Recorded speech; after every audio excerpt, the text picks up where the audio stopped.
Green board Hindi माध्यम पर आप सभी का स्वागत है। मेरा नाम है मनदीप। इस वीडियो में करेंगे कक्षा 10वीं का विषय गणित से पाठ 2 जिसका नाम है बहुपद। बहुपद की ये परिचय वाली वीडियो होगी। परिचय में हम समझते हैं कि पाठ में जो भी प्रश्नावलियां दी गई हैं उनके प्रश्नों को हल करने के लिए कौन कौन से जरूरी विषय हैं, फॉर्मूले हैं, सभी चीजों को डिटेल में समझा जाता है उदाहरण के साथ है। तो इस पाठ 2 का जो भी परिचय है, इसके अलावा पाठ 2 की 2 प्रश्नावलियां हैं, 2.1 2.2 दोनों की अलग अलग वीडियो बनाई गई है, लिंक डिस्क्रिप्शन बॉक्स में मिल जाएंगे, उनको भी देख लेना परिचय देखने के पश्चात। तो इस वीडियो में शुरू करते हैं पाठ 2 बहुपद का परिचय अगले पेज से।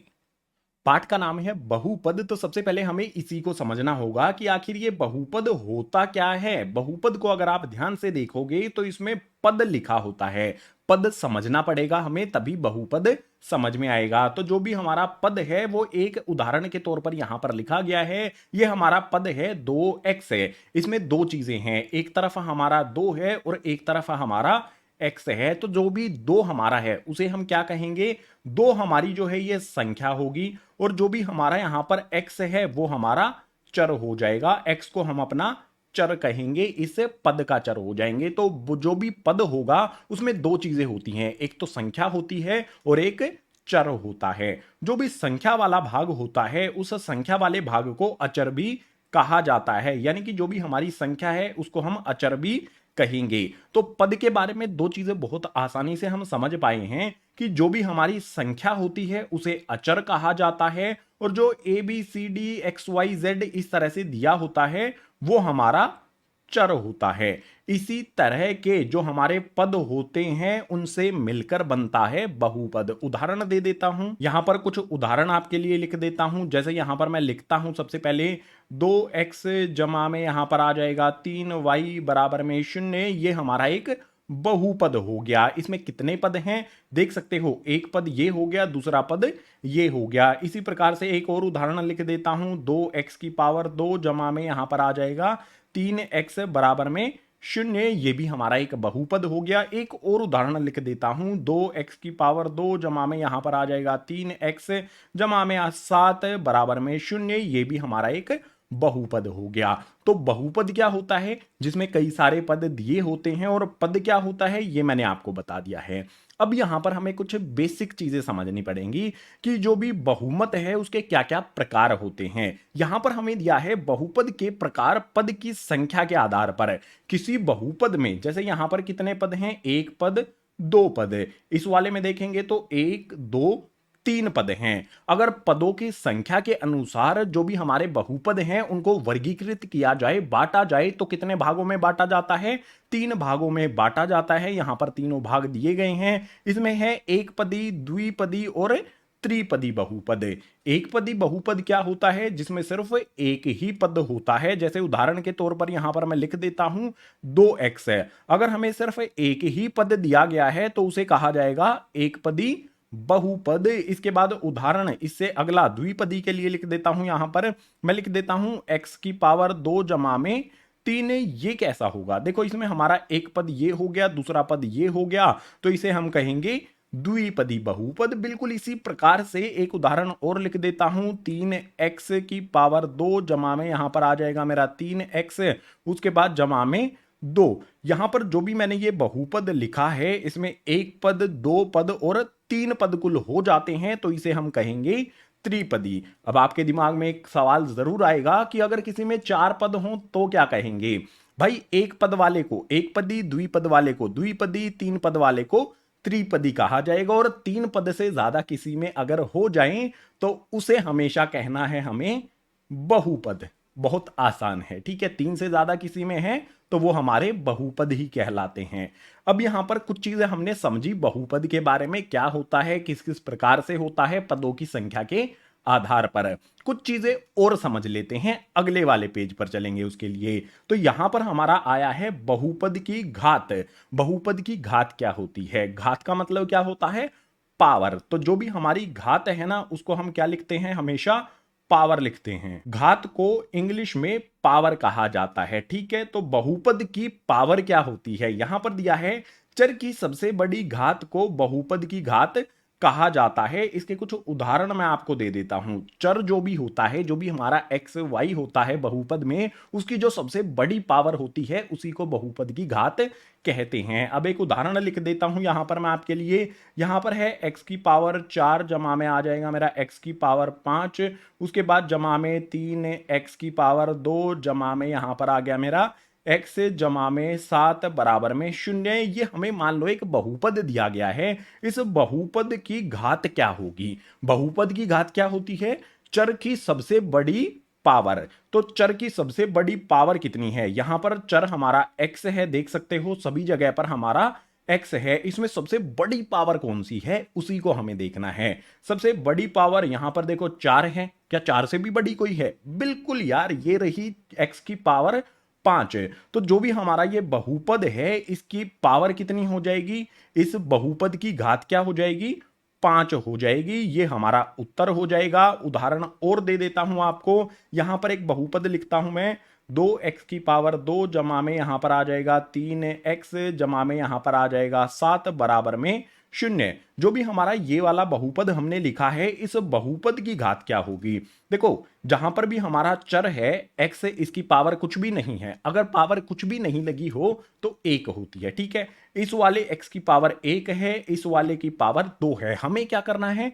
सबसे बड़ी पावर को देखना है। सबसे बड़ी पावर अगर 2 है तो इस बहुपद की घात 2 हो जाएगी। बिल्कुल इसी प्रकार से यहां पर मैं लिखता हूं 3x की पावर 4 हो जाएगा। उसके बाद में यहां पर आ जाएगा 3x की पावर 2 जमा में यहां पर आ जाएगा मेरा 2x जमा में 8 बराबर में 0। जो भी मेरा ये वाला बहुपद है इसकी घात कितनी होगी? देखो, x पर 1 पावर है, x पर 2 पावर है, x पर 4 पावर है। सबसे बड़ी पावर को हम बहुपद की घात कहते हैं। सबसे बड़ी पावर 4 लगी हुई है तो हम कहेंगे इस वाले बहुपद की घात जो है वो 4 हो जाएगी। बहुत आसान सा विषय ये हमने समझा। इसके बाद जो भी हमारे बहुपद हैं उसके प्रकार हमें समझने हैं घात के आधार पर। किसी बहुपद की घात 1 होती है, किसी की 2 होती है, किसी की 3 होगी। तो इस प्रकार के जो बहुपद होते हैं उनको क्या कहा जाएगा? देखो, बहुपद के प्रकार घात के आधार पर रैखिक बहुपद होता है, द्विघात बहुपद होता है और त्रिघात बहुपद होता है। यहां पर हम मतलब पीछे वाले पेज पर हमने क्या समझा था? पदों की संख्या के आधार पर। लेकिन यहां पर हम समझ रहे हैं घात के आधार पर, जो भी बहुपद की घात है उसके आधार पर। तो सबसे पहले है रैखिक बहुपद। रैखिक बहुपद वो बहुपद होते हैं जिसमें चर की सबसे बड़ी पावर 1 होती है। जैसे यहां पर मैं लिख देता हूं x जमा में 2। ये जो हमारा बहुपद है इसमें चर हमारा x है और इसकी सबसे बड़ी पावर, इसकी पावर कितनी है? 1 है। तो ये हमारा रैखिक बहुपद हो जाएगा। इसके बाद द्विघात बहुपद की करेंगे बात। द्विघात मतलब घात कितनी होनी चाहिए? 2 होनी चाहिए। ये बिल्कुल स्पष्ट हमें यहां पर दिया गया है। तो हम इस प्रकार से लिख सकते हैं 2x की पावर 2 जमा में 3x जमा में 4 यहां पर लिख देते हैं, ठीक है। हमारा जो भी ये बहुपद बना है इसमें पद कितने भी हों, लेकिन सबसे बड़ी जो पावर है ना वो 2 अगर है तो उसमें हम कहेंगे द्विघात बहुपद। इसके बाद अगला हमारे सामने यहां पर दिया गया है त्रिघात बहुपद। जो भी त्रिघात बहुपद है उसमें क्या होगा? पावर सबसे बड़ी 3 होनी चाहिए। ये मैं उदाहरण दे रहा हूं आपको। x की पावर 3 जमा में यहां पर आ जाएगा 2x, उसके बाद जमा में 3। आप यहां पर देख सकते हो ऊपर वाले बहुपद में भी हमारे 3 पद हैं और इस वाले में भी 3 ही पद हैं। लेकिन पावर जो बहुपद की घात है उसमें अंतर है। इसमें सबसे बड़ी पावर जो है वो 2 है तो ये द्विघात बहुपद हुआ। इसमें सबसे बड़ी पावर 3 है तो ये त्रिघात बहुपद हो जाएगा। बहुत आसानी से इस विषय को हमने यहां पर समझ लिया कि बहुपद के प्रकार क्या होते हैं घात की संख्या के आधार पर। इसके बाद जो हमारा अगला विषय आता है ये बहुत महत्वपूर्ण है, इसको ध्यान से आपने समझना है। यहां पर है बहुपद के शून्यक। बहुपद के शून्य, शून्य समझते हो ना? बहुपद के शून्यक यानी कि शून्य, जीरो का मतलब है यहां पर। शून्यक का मतलब होता है जीरो, ठीक है। शून्य मतलब जीरो हो गया हमारा। तो जो भी बहुपद के शून्यक होते हैं वो क्या होते हैं? यहां पर दिया है चर का वह मान जो बहुपद को शून्य कर दे उसी मान को बहुपद का शून्यक कहा जाता है। जहां पर जो भी हमारे बहुपद में चर होता है, जैसे यहां पर मैं लिख लेता हूं, एक बहुपद ले लेता हूं उदाहरण के तौर पर। मैंने लिख लिया यहां पर 2x की पावर 2 जमा में यहां पर 4 बराबर में यहां पर मैंने शून्य लगा दिया। अब इस बहुपद में जो भी हमारा चर है यहां पर x है, इसकी जगह पर मैं क्या ऐसा मान रखूं कि ये बहुपद हमारा शून्य के बराबर हो जाए। उसी चर के मान को यानी कि x के मान को हम कहेंगे बहुपद के शून्यक, उसी मान को कहेंगे चर का वह मान जो बहुपद को शून्य के बराबर कर दे, उसी को कहेंगे बहुपद का शून्यक। अब एक बात यहां पर समझनी है, अगर हमारे किसी बहुपद में जो घात होती है, जितनी घात होगी उतने ही उसके शून्यक होंगे। जैसे यहां पर लिखा गया है बहुपद की घात बराबर में शून्यकों की संख्या, जितनी बहुपद की घात है उतने ही शून्यकों की संख्या हो जाएगी। जैसे यहां पर हमारा बहुपद है, इसकी घात कितनी है 5, अगर हम इसके शून्यक प्राप्त करेंगे तो 5 शून्यक हमें मिलेंगे। इसी प्रकार से यहां पर हमारा बहुपद है, इसकी घात 2 है, तो इसके शून्यकों की संख्या कितनी हो जाएगी 2 हो जाएगी। यहां पर हमारा बहुपद है, इसकी घात 4 है, तो इसके शून्यक कितने हो जाएंगे 4 शून्यक हो जाएंगे। यहां पर हमारा ये वाला बहुपद है, इसकी घात कितनी है देख सकते हो, चर की सबसे बड़ी पावर 2 है, तो यही हो जाएगी बहुपद की घात। अगर हम इसके शून्यक ज्ञात करने जाएं तो कितने शून्यक होंगे 2 शून्यक हो जाएंगे। ये जो चीज यहां पर मैंने लिखी है आपके लिए, इसको ध्यान रखना है, जितनी घात होगी उतने ही शून्यक होते हैं। कुछ चीजें हमने यहां इस वाले पेज पर समझी। अब आप कहोगे कि भाई ये शून्यक जो है इनको ज्ञात कैसे किया जाता है, ये समझना है, तो इसके लिए चलेंगे अगले पेज पर।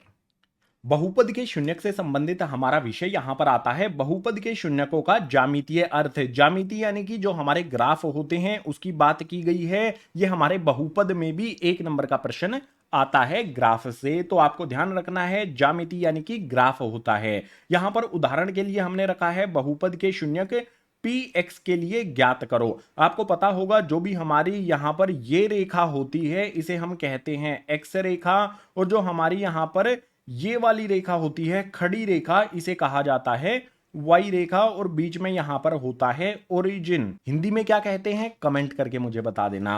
अब यहां पर बात करेंगे बहुपद के शून्यक px के लिए हमें ज्ञात करने हैं। x रेखा हमारी ये है, तो इसके लिए हमारे ठीक है, हमें क्वेश्चन किस तरह से दिया होगा ये समझो।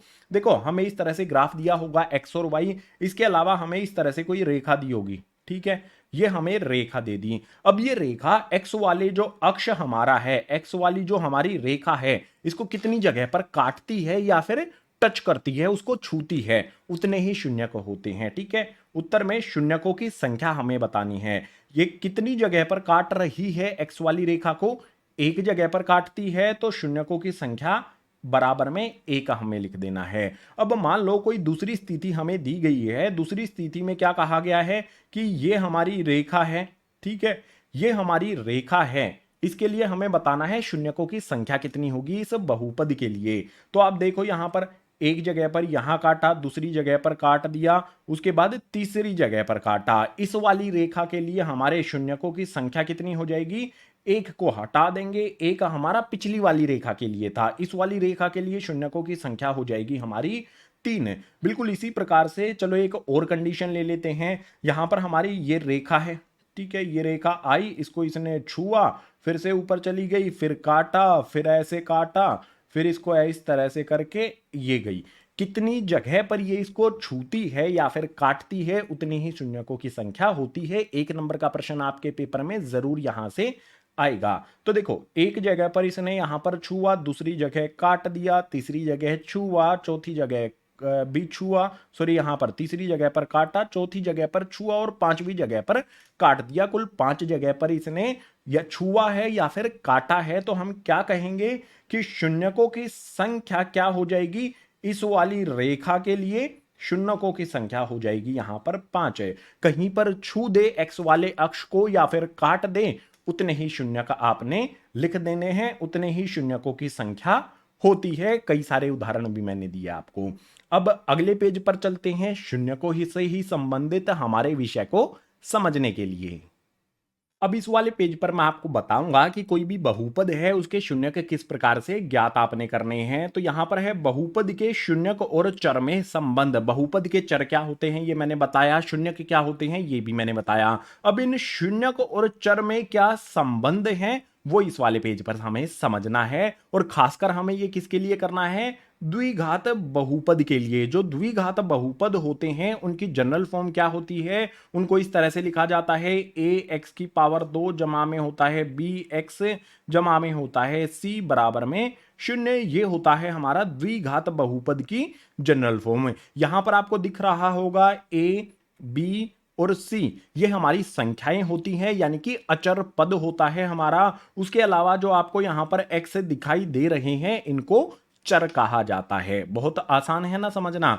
अब जो भी हमारे द्विघात बहुपद के शून्यक होंगे, अगर उनका हम योग कर दें, जो भी शून्यक होते हैं उनमें से एक हमारा अल्फा होता है, एक हमारा बीटा होता है। जो यहां पर ये वाला सिंबल लगा है इसे अल्फा का सिंबल कहा जाता है। उसके बाद बीटा का सिंबल आपको दिखाई दे रहा होगा। जो भी बहुपद, द्विघात बहुपद के हमें दो शून्यक प्राप्त होंगे, अगर उन दोनों को हम जोड़ दें तो वो बराबर होते हैं घटा बी बटे में ए के। और यहां पर हमारे बी और ए क्या हैं, बी और ए यहां पर हमारे हैं यहां अचर पद। ठीक है, जो भी शून्यक हैं और अचर पद हैं उनमें क्या संबंध दिखाई दे रहा है, एक चीज को तो हमने समझ लिया शून्यकों का योग करके। दूसरा, अगर शून्यकों का गुणनफल कर दे यानी कि अल्फा गुणा में बीटा कर दे तो वो बराबर होता है सी बटे में ए के। मुझे पता है आपको समझ में चीजें कुछ कुछ नहीं आ रही होंगी, लेकिन उदाहरण आपको दूंगा तो बहुत आसानी से समझ पाएंगे। उदाहरण के लिए हमारे पास है कि यहां पर द्विघात बहुपद है।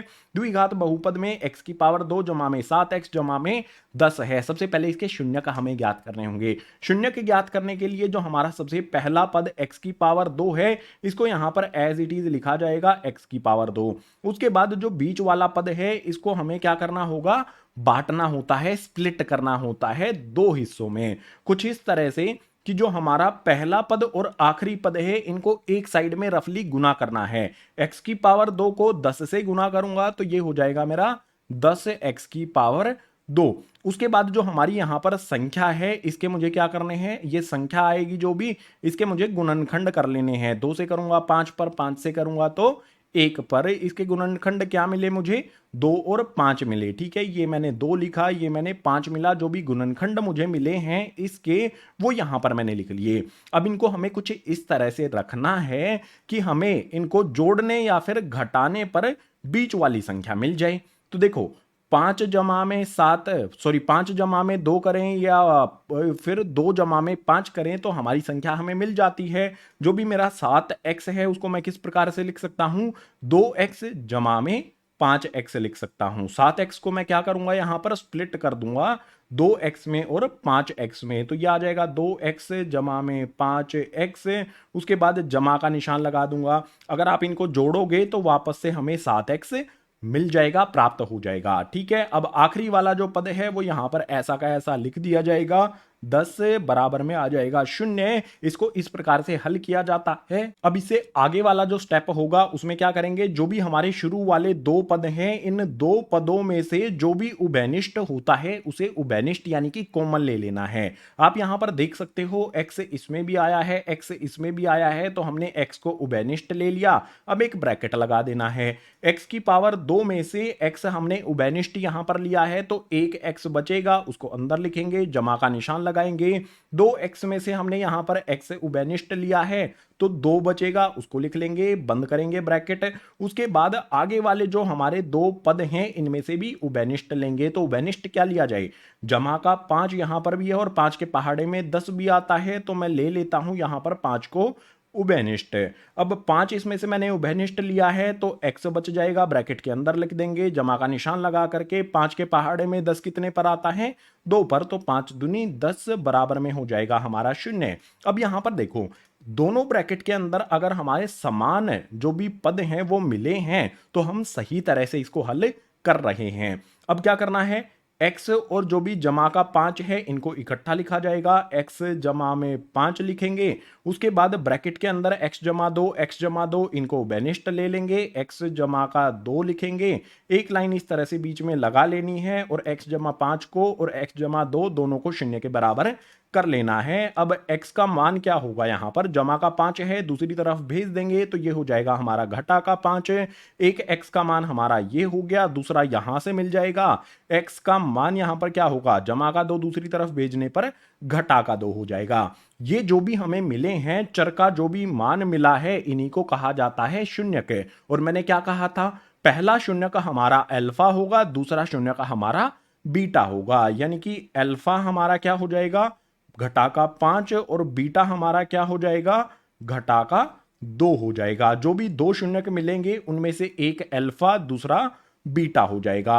अब मैंने क्या कहा था आगे कि जो भी हमें यहां पर दिया गया है शून्यक और चर में संबंध दिया गया है, उसको भी हमें वेरीफाई करना है। ठीक है, ये बहुत महत्वपूर्ण दो बिंदु हैं, इनको समझना है। अब हमें अगर हम अल्फा जमा में बीटा कर दें, अल्फा हमारा 5 है, बीटा हमारा घटा का 2 है। अगर हम इन दोनों को जोड़ देते हैं, सबसे पहले तो इसी को लिख लेते हैं, अल्फा जमा में बीटा बराबर होता है घटा बी बटे में ए के। अल्फा की जगह पर अल्फा की वैल्यू रखते हैं घटा का 5, तो ये आ गया हमारा घटा का 5, जमा का निशान लगा करके बीटा का मान यहां पर घटा का 2 आ जाएगा, तो घटा का 2 हमने रख दिया, बराबर में जो हमारा घटा का बी है। ठीक है, घटा का निशान सबसे पहले लगा लेंगे, उसके बाद जो हमारा बी है वो लिखना है। अब जो भी हमारा ये बहुपद है, इसमें बी क्या होगा, देखो बी हमारा एक्स के साथ होता है, तो एक्स यहां पर देख लो, इसके साथ हमारा क्या है, 7 है, तो b का मान हो जाएगा हमारा 7 बटे में जो भी हमारा यहां पर नीचे a है, इसका मान रखना होगा।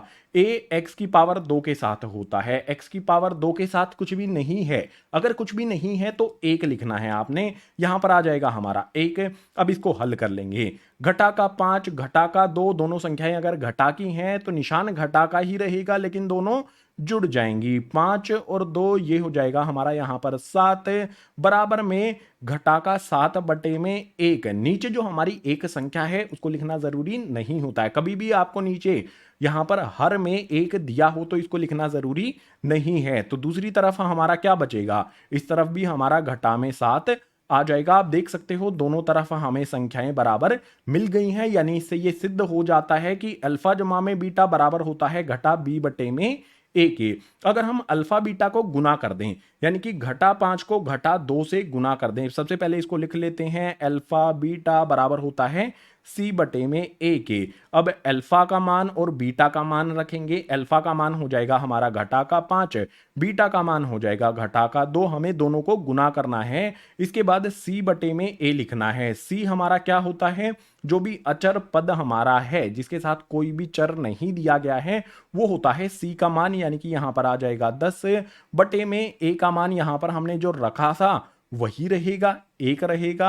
अब इनको गुना कर लो, यहां पर हमारा घटा का 5 घटा का 2, दोनों संख्याएं अगर घटा की हैं और उनको गुना हम कर रहे हैं तो माइनस माइनस प्लस हो जाएगा। उसके बाद जो भी हमारी संख्या है 5 को 2 से गुना करेंगे तो यहां पर आ जाएगा हमारा 10, बराबर में 10 बटा ए का हमारी संख्या है, इसको हम किस प्रकार से लिख सकते हैं, 10 ही लिख सकते हैं। तो दो चीजें आपने यहां पर समझी कि हमारे बराबर मान हमें मिल जाते हैं, जो भी हमारे चर हैं और जो भी हमारे शून्यक हैं उनमें क्या संबंध होता है ये हमने समझ लिया। शून्यक कैसे ज्ञात करने हैं ये हमने समझ लिया, उदाहरण भी हमने यहां पर ले लिया है। तो जो भी बहुपद के शून्यक और चर में संबंध है, ये जो इंपॉर्टेंट कॉन्सेप्ट है, आपका विषय है, ये मैंने आपको यहां पर एक्सप्लेन किया। यही था हमारे इस पाठ का आखिरी विषय। अगर आपने ये सारे विषय समझ लिए हैं तो प्रश्नावली 2.1 और 2.2 जो भी प्रश्न आपको दिए होंगे इन प्रश्नावलियों में, उनको हल आप आसानी से कर सकते हो।